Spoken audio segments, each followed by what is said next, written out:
Welcome back to Talkback. We asked our friends on Twitter and Facebook what they think are the best characteristics of an AFP chief. Let's read some of their answers.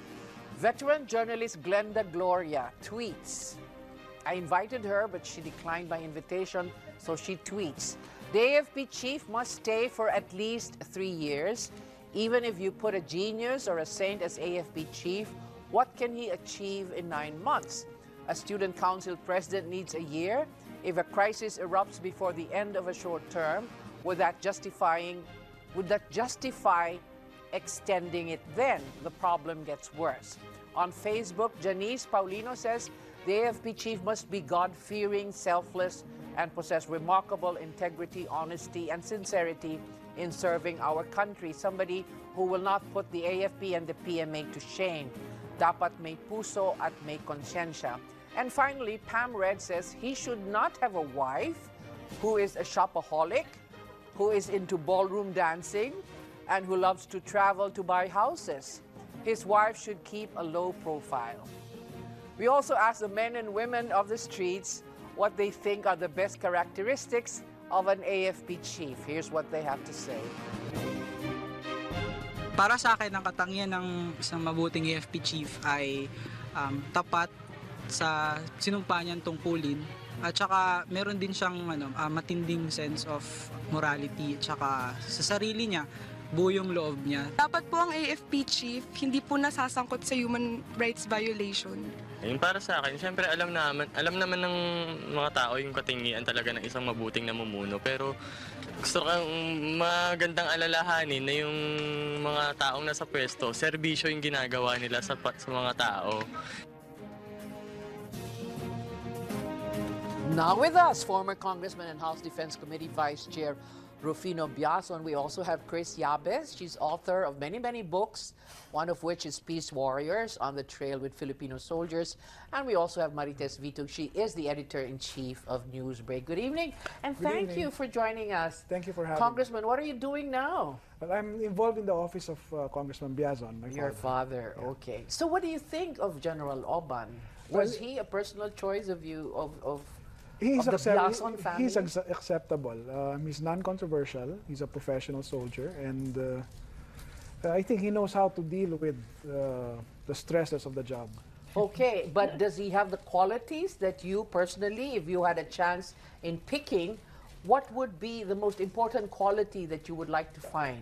Well, for me, for an AFP chief of staff, the most important quality should be he shouldn't be kowtowing to politicians. Because I've seen it in the past that the military is politicized, not just because politicians meddle in AFP affairs, but officers allow themselves to be used by politicians. So I think an AFP chief of staff should be able to stand up to pressures from politicians, especially if he's going to face the Commission on Appointments. There are going to be some favors asked. So I think that's one important quality that an AFP chief of staff should one do to be able to project or to be able to not really kowtow to politicians?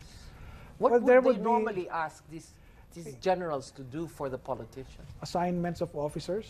I mean, to me, that is an exclusive domain of the Armed Forces of the Philippines. And politicians shouldn't meddle in who should be assigned where.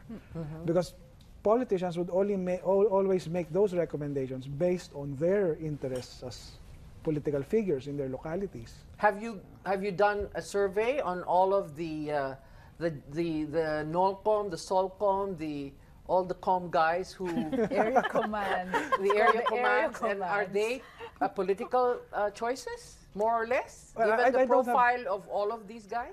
The present officers assigned, I don't have information, but I'm just speaking from experience that I've gone through in the past, I've heard of, and of course one of the most concrete examples would be my father, because he was sharing with me his experiences when he was still in the military and when he was up for confirmation at the Commission on Appointments. So the pressure really is there, and in my 9 years in Congress, I've seen it happen. Especially that I chaired the Subcommittee on Defense for the Appropriations Committee. That is where the playground is, so to speak. But, So very quickly, let me influences- just get your feel about General Orban just staying in his position for 9 months. Well, we've been pushing. Will you tolerate should President Noynoy extend him so that he's doing such a good job? Perhaps they would want to extend him. Is that something that is? We should put something into place, a legal foundation for a chief of staff with a longer term. We cannot have a system wherein the president will just simply extend upon his discretion. One thing that we should have in the AFP is stability, and everything should be institutionalized. So there needs to be a policy set into place. I call it the revolving door practice because it's not supposed to be a policy.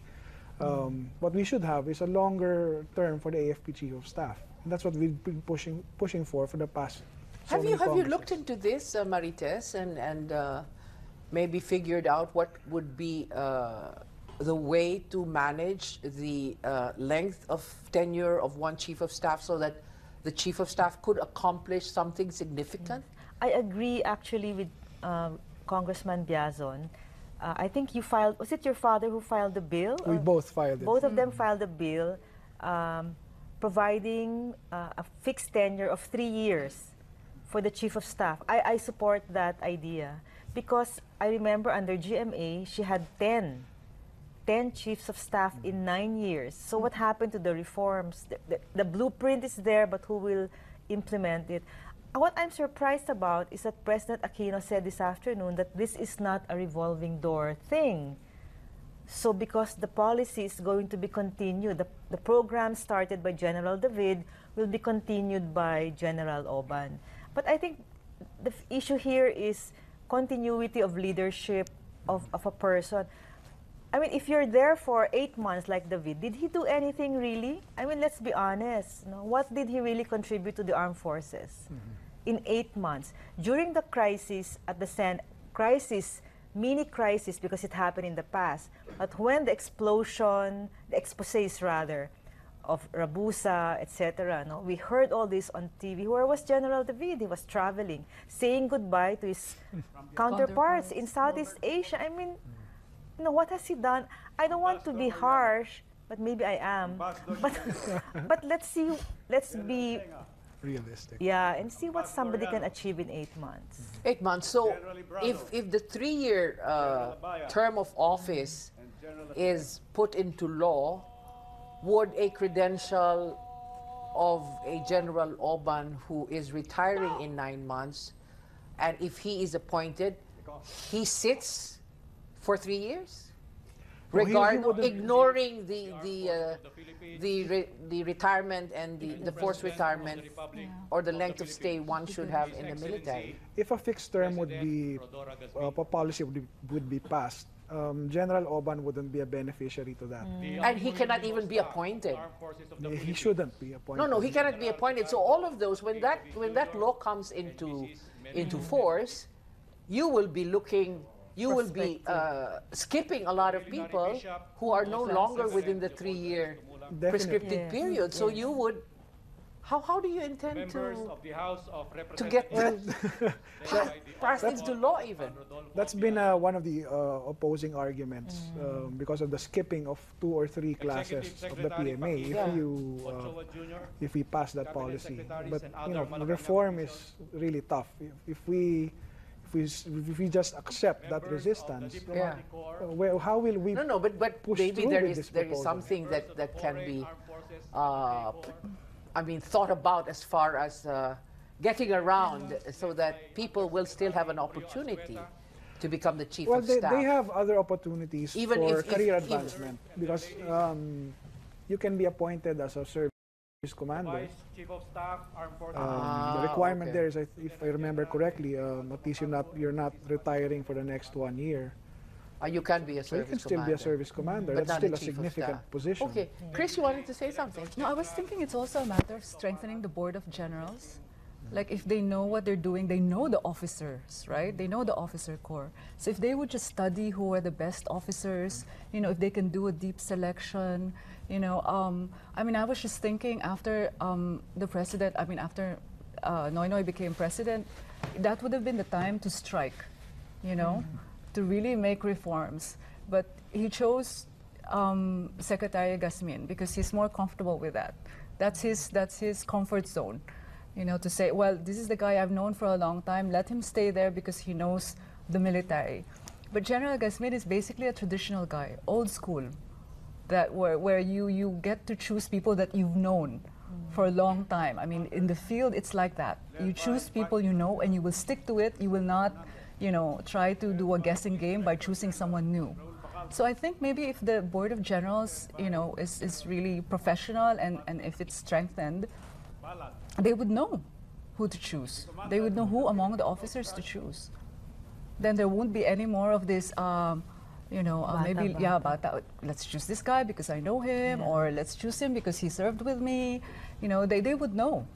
Even they would be able to choose somebody from the lower classes. And there would be no problem as far as... Well, if the Board of Generals is good, then there wouldn't be any.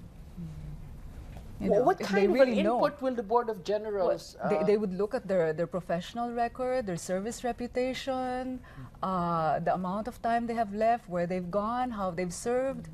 That would help them make decisions. And that would set, again, you know, set the pace in changing the system. But I understand from what I've read that President Aquino did something different when he was interviewing 10 generals. In fact, I was with one general and I said, well, were you interviewed? Yes, we were 10. Yes. We were 10. And they went through a Q&A and they had a written test or a written, they had to write something and there was a question. Did you hear about that? No, they Like had an interview. They had interviews. I asked one of those who was interviewed, how was your 1 hour interview? And that person said, it was really more of kwentuhan. The part of the Q&A was short. Did they have to write something? No, on a... it was really a Q&A and then, you know, kwentuhan. You know how our president is, you know, quite informal. It was one-on-one. Yes, yes. And what was the range of kwentuhan? Well, I didn't ask anymore, but I can imagine how informal it was. But that's right. It's the president's style to prefer people whom he knows or has worked with, and I think he also listens a lot to the defense secretary.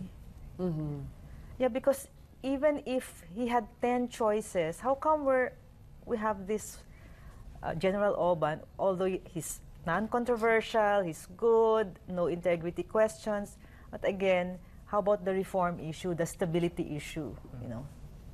The reform issue is something that General Oban is familiar with or will live by? In a way, yes, I think, because he was, you know, J5, he was the Deputy Chief of Staff for plans. And he was with the Air Force, so he knew what was needed at that time. You know, I was just thinking, I think if it weren't for this short term, it would have been a good combination with him and the commanding general of the Philippine Army and, you know, the Navy chief. You know, these are classmates. And more or less they seem to get on. You know, I think with that combination it would have been okay, you know, pursuing the Army, for example, pursuing a strategy of peace, the Navy pursuing modernization, and General Oban pursuing you know, good practice in the armed forces. What you're saying is General Ortiz should have been the Chief of Staff? No. I mean, it depends. Well, see, that's the funny thing about General Ortiz is that when I knew him as a captain, I thought he wanted to be Chief of Staff. So it surprised me when I heard that, you know, he begged off. It's like you're just, you know, an inch away from being the Chief of Staff and you say no. But and why? That I don't know, because I have not spoken to him personally to ask him. But the officers around him were saying that as an army chief, it was easier for him to continue what he had started. And in a way, that sounds practical.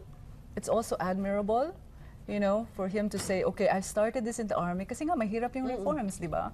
You know, now you have to get, I mean, for now, the army, it's just really a matter of upgrading, retraining, getting new equipment, and that takes time. And he's a tactical kind of guy, you know. He needs to go out there and see what's really happening with the battalions, and that's his role. He's combat tactical guy. This is, if I'm not mistaken, this is one of the few times, or the first time, that the manner of selection was talked about quite often in media. The striptease of who it was going to be was there for about a month. And for a while, there were stories about, you know, he was going to talk to each one of them, which I have never heard before, or maybe, you know, we have a different president now, so he was willing to say that he was now starting his election. Is that something that the military guys are comfortable with when a president talks openly, or the public gets to scrutinize each one of them? I would think Did your so. dad feel uncomfortable when everybody started checking on your mother, or? That was in 1991. Yeah? I don't remember any big controversy about his appointment back then. Of course, it was still fresh, his stint during the '89 coup. So there was some level of acceptability in his appointment. But I think the discussion about the AFP Chief of Staff The selection during process, this the time, qualities that one must have, and I think it's an offshoot of the controversy brought about by the inquiry into General Garcia, General Reyes, etc. Yeah. So that's why there was a lot of interest, both by the public and the media, into the next appointment of the AFP Chief of Staff, because an offshoot of all of these hearings is supposed to be reform. Yeah. They want to know if the appointment would be compatible to the agenda of reform. more comments from Edgy De Vera of Lucena City. The new AFP chief must adhere to the principle of transparency in terms of his own statement of assets and liabilities and net worth, all financial matters of AFP, and even office supplies. From Vanji Santos, I think there's a bill about having a fixed term Yes. for AFP chief so that his efforts towards improving the AFP will not be cut short. Hopefully, it will be approved prior to Oban's retirement 9 months from now. From Chichi, a good AFP chief is someone who is not blinded by money and power. Is he this guy? Does this guy? No, I No, don't he's think not the so. type. No, man. From General Duque of Quezon City, be kind to the officers and soldiers of the AFP. Are we unkind? No. There are thieves in the AFP because there are thieves all over, including Malacanang, Congress, Judiciary, GOCCs, COA, BIR, etc. Truth All the is, agencies. in addition to the fight against corruption and bribery, we must also focus on one's competence. But you may be competent on your own, but might not be able to lead an organization as big as the Armed Forces of the Philippines. We'll get back. You're thinking. Yeah, I'm thinking. The final stretch of Talkback in a moment. Marites is with us, Chris, and former Congressman Ruffy Biazon. Stay with us, please.